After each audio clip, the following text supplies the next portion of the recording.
केजरीवाल जी को ईडी से नोटिस आता है, समन।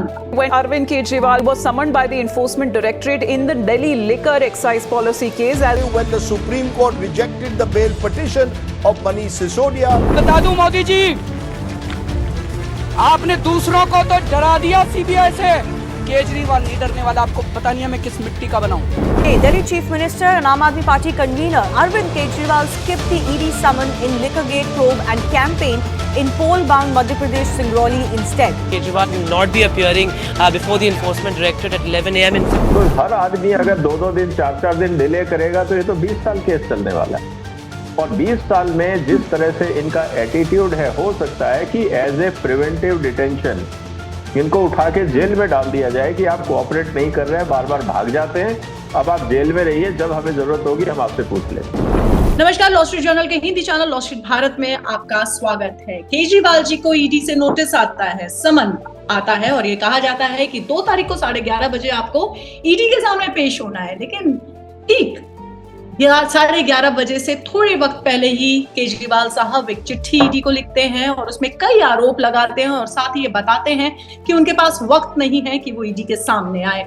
इन सारी ये जो सारा घटनाक्रम है, ये जो सारी सियासी जो सरगर्मी है, इसकी सियासत और कानूनी दांवपेच दोनों को समझने के लिए हमारे साथ एक खास मेहमान जुड़े हैं, देश के जाने माने राजनीतिक विशेषज्ञ और सुप्रीम कोर्ट के वकील विजय सरदाना जी। सर, स्वागत है आपका लॉ स्ट्रीट जर्नल के Hindi channel law street Bharat में। नमस्कार सर। नमस्कार। सर, क्या बात है, केजरीवाल साहब लिख रहे हैं कि जो समन ईडी ने उनको भेजा है, ये समन गैर कानूनी है, राजनीति जो है इस पे ओतप्रोत है राजनीति के से।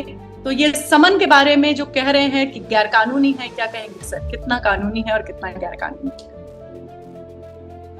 देखिए, अगर एक मुख्यमंत्री अगर भारत के कानून को नहीं समझता हो और वो भी एक पढ़ा लिखा मुख्यमंत्री, तो ये बहुत ही दुख की बात। तो हम आम आदमी जो स्ट्रीट पे है, जो कॉमन मैन है, उससे हम क्या उम्मीद कर सकते? जो केजरीवाल साहब के आर्ग्यूमेंट्स हैं उनके पीछे कोई तथ्य नहीं है। कारण बहुत सिंपल है, क्योंकि पीएमएलए एक्ट के जो सेक्शन 50 के तहत ये जो नोटिस भेजा गया है, उसकी अगर आप भाषा पढ़ें तो उसमें ये सब ना तो बताने की जरूरत है और ना ही इसका कोई प्रावधान है। उसमें साफ लिखा गया है कि अगर इन्वेस्टिगेटिंग एजेंसीज को किसी भी ऐसे व्यक्ति की जरूरत है जो इन्वेस्टिगेशन में हेल्प कर सकता है, एविडेंस दे सकता है, प्रूफ दे सकता है, कुछ भी न्यायिक प्रक्रिया में हेल्प कर सकता है, तो उसको बुलाने का अधिकार एजेंसीज को है। वहां पे अगर आपको और हमारे को भी अगर नोटिस आएगा तो हम ईडी को ये नहीं कह सकते कि आप होते कौन है और हमारा कोई लेना देना नहीं है, हम नहीं आएंगे।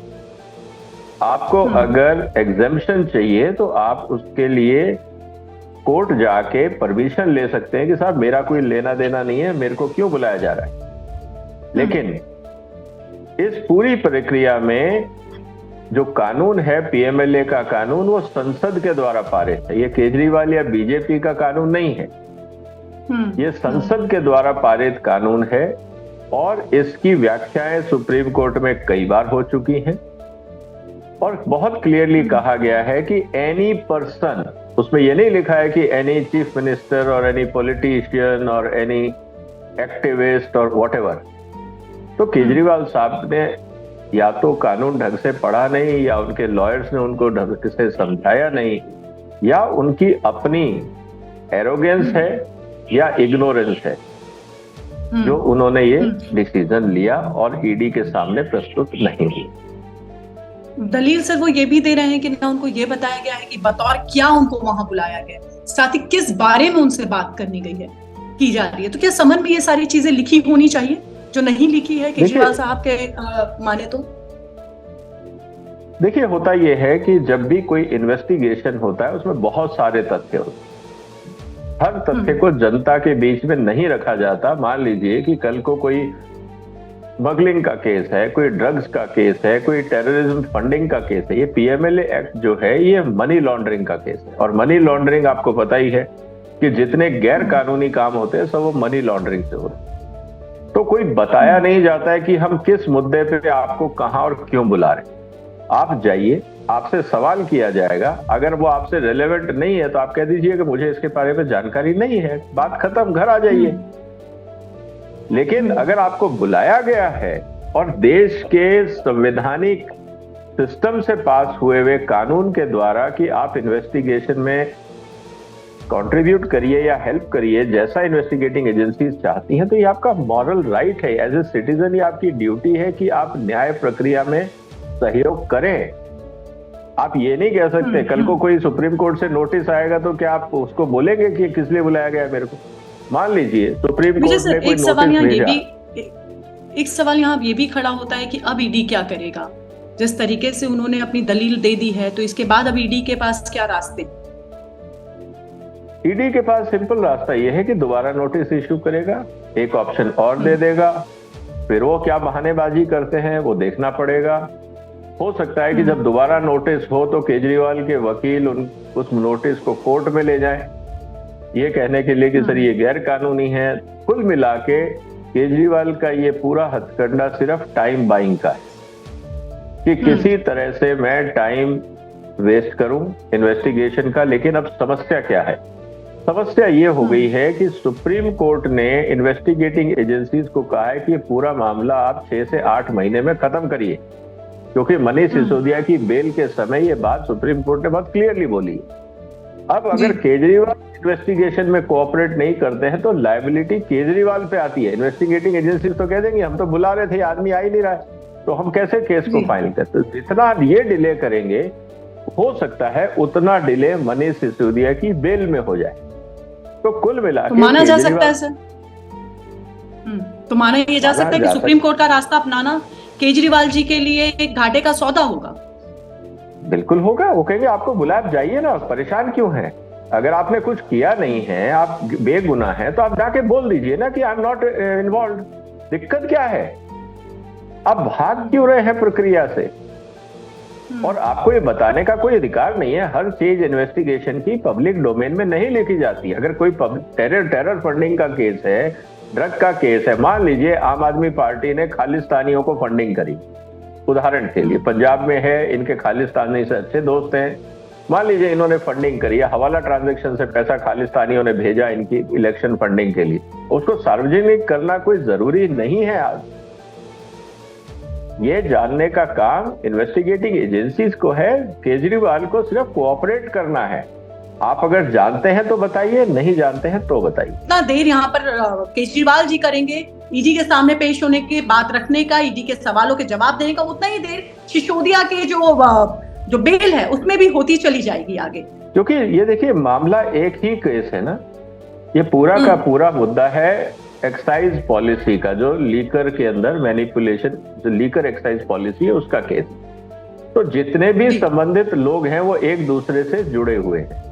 जो भी डिले करेगा वो इस पूरे प्रोसेस को डिले करने के लिए लायबल होगा, जिम्मेदार होगा। और कोर्ट को ये देखना है कि ऐसे लोगों को डांट डपका के किसी तरह से कहा जाए कि यू कोऑपरेट, सो दैट ये केस लंबा ना चले। क्योंकि करीब 450 विटनेस हैं, 56,000 पेजेस हैं, तो हर आदमी अगर 2-2 दिन 4-4 दिन डिले करेगा तो ये तो 20 साल केस चलने वाला है। और 20 साल में जिस तरह से इनका एटीट्यूड है, हो सकता है कि एज ए प्रिवेंटिव डिटेंशन इनको उठा के जेल में डाल दिया जाए कि आप कोऑपरेट नहीं कर रहे हैं, बार बार भाग जाते हैं, अब आप जेल में रहिए, जब हमें जरूरत होगी हम आपसे पूछ लेंगे। तो ये उल्टा ना पड़ जाए इनसे। बिल्कुल कानूनी प्रक्रिया में ये भी संभव है कि मुख्यमंत्री के खिलाफ नॉन अवेलेबल वारंट भी जारी हो सकता है। देखिए मुख्यमंत्री से कोई लेना देना नहीं।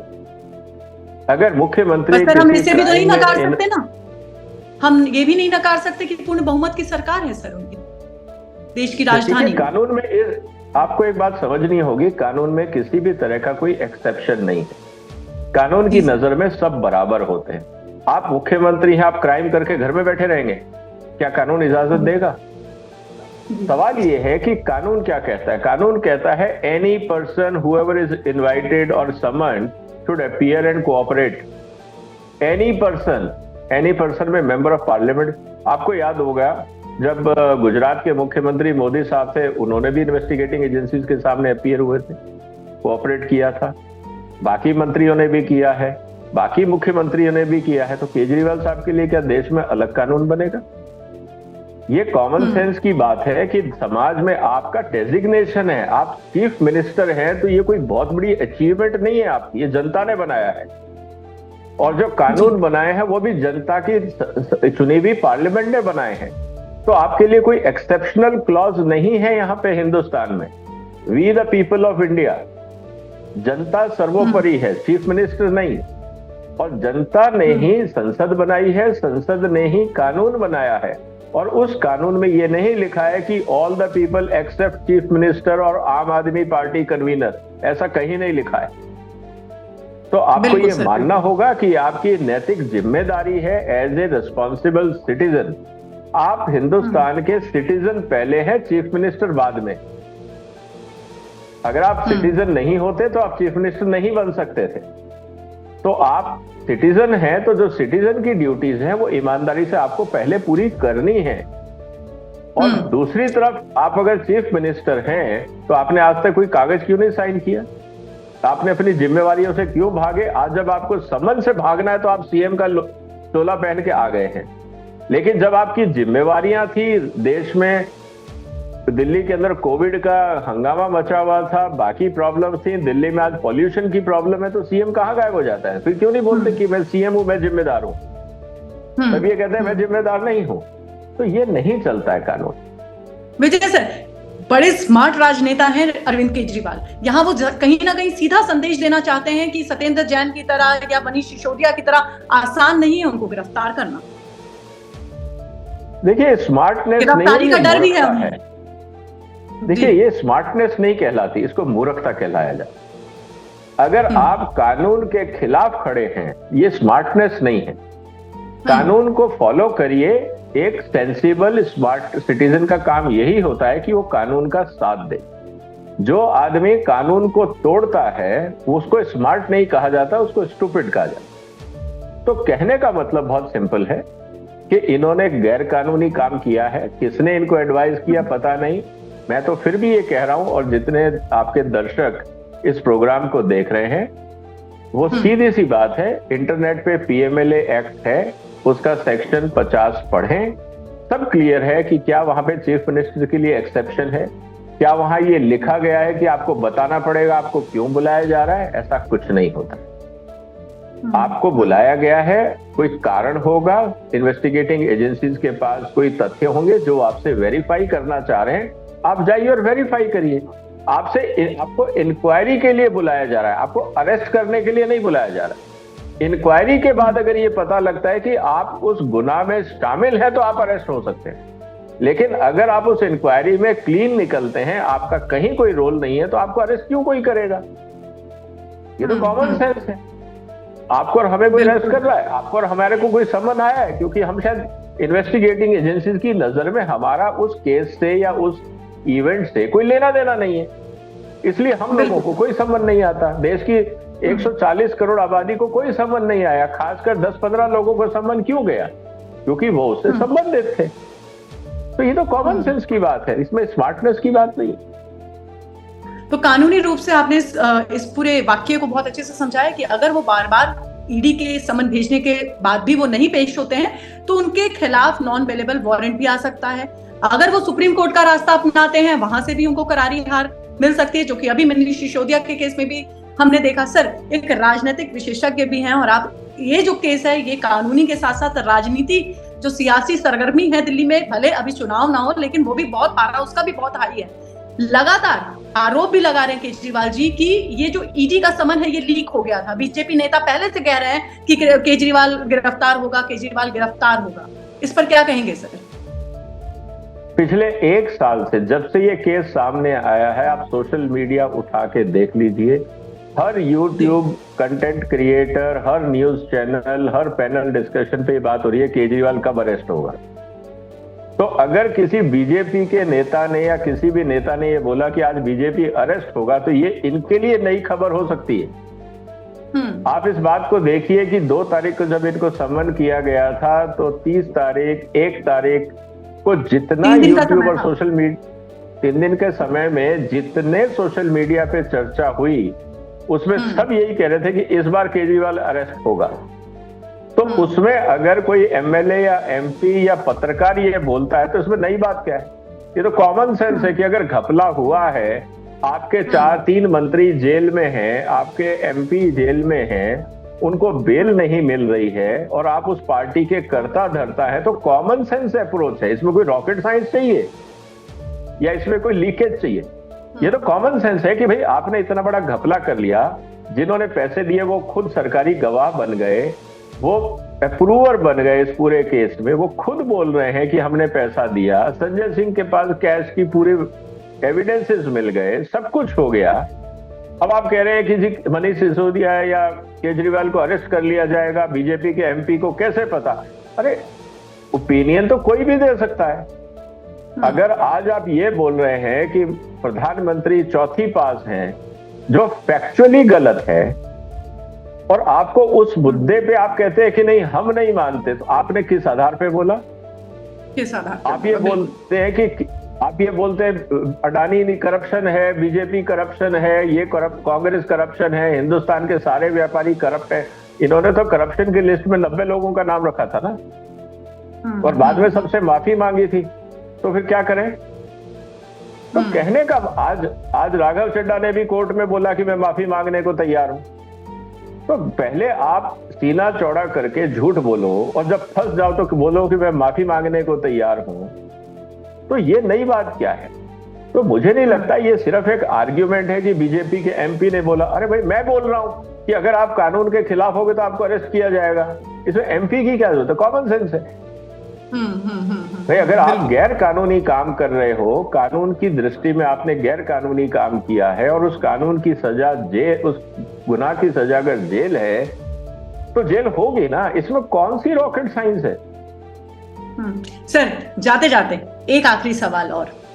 पहली बात कि क्या लगता है आपको केजरीवाल की जो राजनीति है, जिस तरीके की राजनीति वो अभी तक हम देखते चले आए हैं उनकी, क्या वो जानबूझ के चाह रहे हैं कि उनको गिरफ्तार कर लिया जाए, जिससे गिरफ्तारी जब हो और जो विजुअल निकल कर आए तो वो जो उनका कद बढ़ाएगा, वो जो पूरा विजुअल है, क्या वो कुछ ऐसा क्रिएट करना चाह रहे हैं? पहला सवाल। दूसरा, और अगर गिरफ्तार होते हैं तो दिल्ली में ऑप्शन क्या है केजरीवाल के अलावा? देखिए, पहली बात तो अगर ये अपने आप को शहीद भगत सिंह के मुकाबले खड़ा करना चाहते हैं तो इनकी बहुत बड़ी गलतफहमी है। करप्शन के मामले में अगर आपको कोई अरेस्ट करता है तो आपका कद बढ़ता नहीं है, आपका कद गिरता है। और केजरीवाल साहब ने ऐसा कोई देशभक्ति का काम नहीं किया है या राष्ट्र के निर्माण में कोई ऐसा काम नहीं किया है जिसके लिए उनको अरेस्ट किया जा रहा हो। ना ये अन्ना हजारे हैं, ना ये महात्मा गांधी हैं, ना ये भगत सिंह हैं, ना ये और कोई राजनेता हैं। ये वो राजनेता हैं जिनकी पूरी पार्टी पर और इन पे खुद भ्रष्टाचार के आरोप लगे हुए हैं, जनता के पैसे को गबन करके पर्सनल यूज में इस्तेमाल करने के आरोप लगे हुए।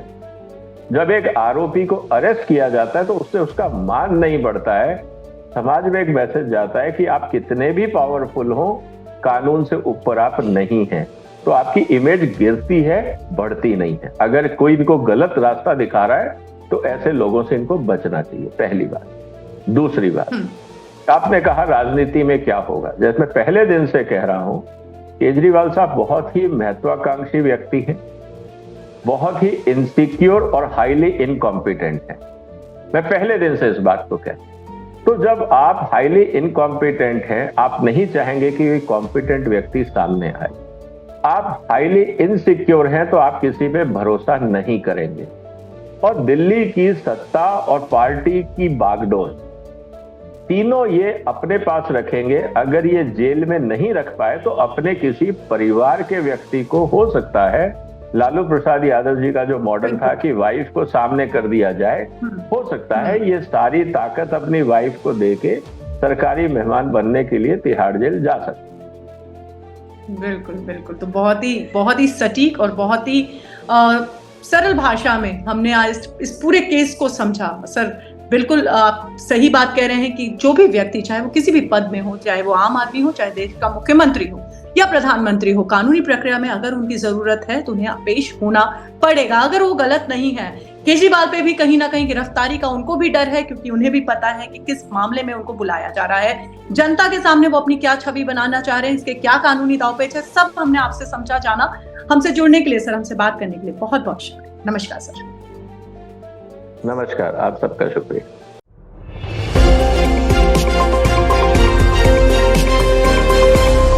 लॉ स्ट्रीट भारत, राष्ट्र के हित में।